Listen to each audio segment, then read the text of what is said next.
Identifikasi adalah sebuah kegiatan yang bertujuan untuk memeriksa dan menganalisa secara lebih mendalam akan sebuah hal, suatu proses, ataupun benda.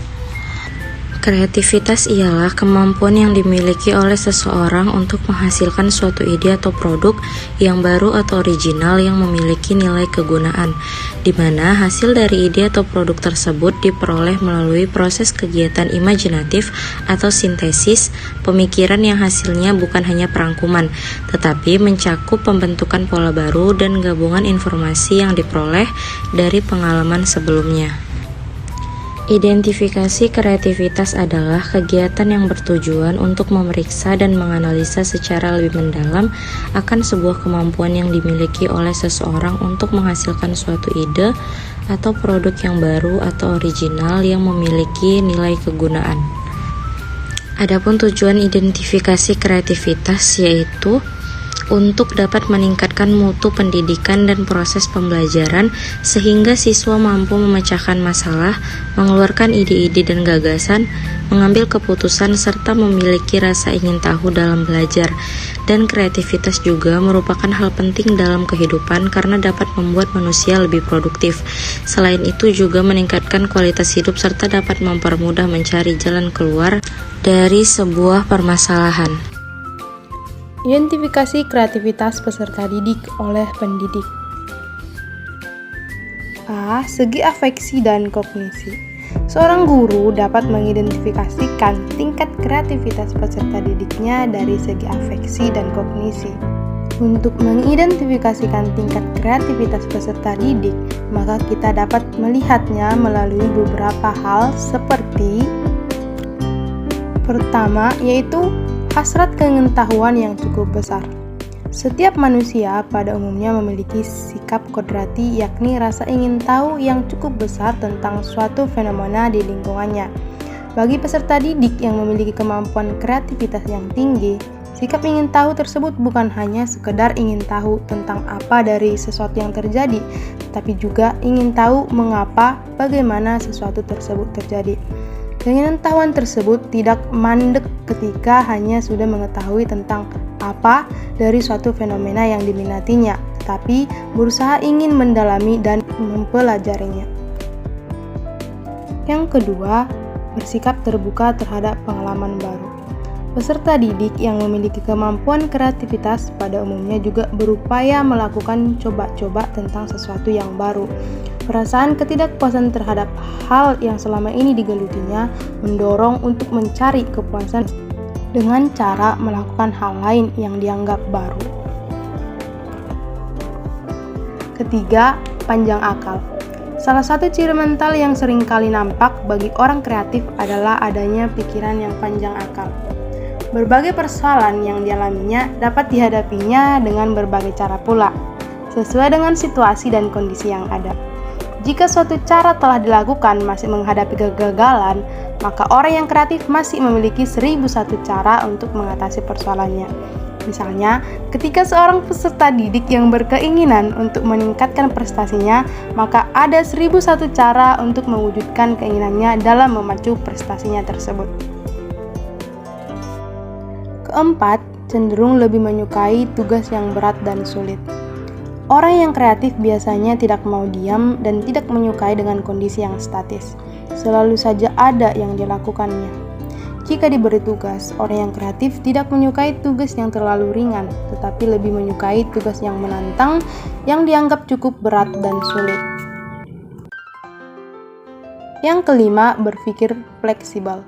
Orang yang kreatif tidaklah kaku dalam mencari jawaban untuk mengatasi suatu masalah. Salah satunya berupa fleksibilitas dalam berpikir. Berpikir fleksibel dicirikan dengan tidak mengharuskan atau kaku dalam menghadapi suatu persoalan. Biasanya hal ini tergantung situasi dan kondisi yang dihadapi oleh seseorang. Keenam, memiliki semangat bertanya serta meneliti. Individu yang kreatif jika tertarik pada sesuatu maka diawali dengan berusaha membuat tumpukan berbagai pertanyaan dan juga berusaha untuk mendalaminya. Bahkan, ketertarikannya tersebut mendorongnya untuk melakukan penelitian. Yang terakhir yaitu memiliki daya abstraksi yang cukup baik.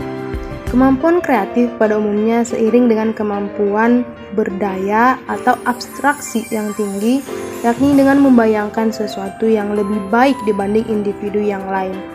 Daya abstraksi tersebut terasa beberapa langkah di depan dibanding dengan orang awam lainnya.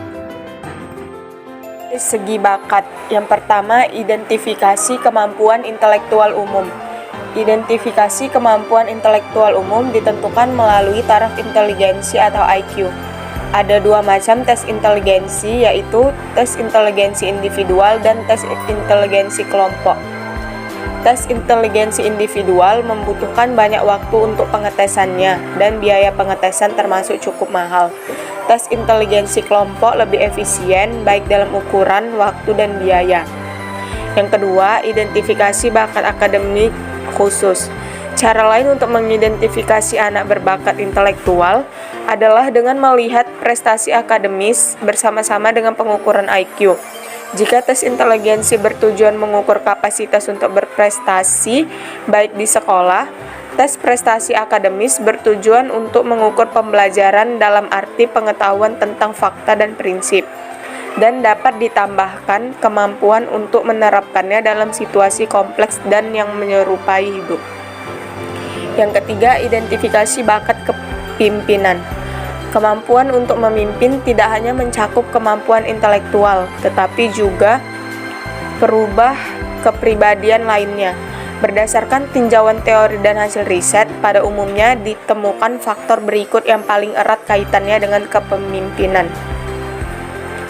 A. Kapasitas, B. Prestasi, C. Tanggung jawab, D. Peran serta, E. Status, F. Situasi. Yang keempat, identifikasi bakat seni visual dan pertunjukan. Identifikasi bakat dalam bidang seni visual dan pertunjukan tidak mudah. Masalahnya adalah bahwa beragamnya kategori talenta dan belum adanya alat yang canggih untuk mengukur berbagai macam bidang talenta tersebut. Baik teori maupun hasil penelitian menekankan bahwa pada umumnya orang yang bertalenta dalam seni visual dan pertunjukan pada umumnya juga memiliki tingkat inteligensi dan kreativitas yang cukup tinggi, di samping kemampuan dan keterampilan khusus dalam bidang seni. Yang kelima, identifikasi bakat psikomotor. Kemampuan psikomotor diperlukan dalam kegiatan manusia dan dapat diamati jika seorang belajar melakukan kegiatan olahraga dan atletik, menangani macam-macam peralatan mesin, atau jika ia memainkan alat musik atau main drama. Derajat diperlukan keterampilan psikomotor dalam berbagai kegiatan tersebut berbeda. Untuk mengidentifikasi tingkat kemampuan psikomotor, sebaiknya dilakukan penjaringan terlebih dahulu untuk menentukan tingkat kemampuan intelektual.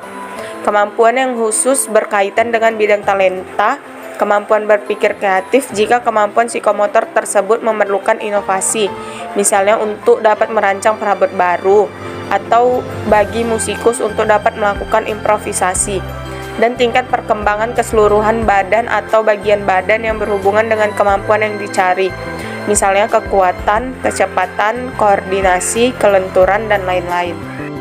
Sekian video dari kelompok kami, semoga bermanfaat untuk kita semua. See you on next project. Terima kasih.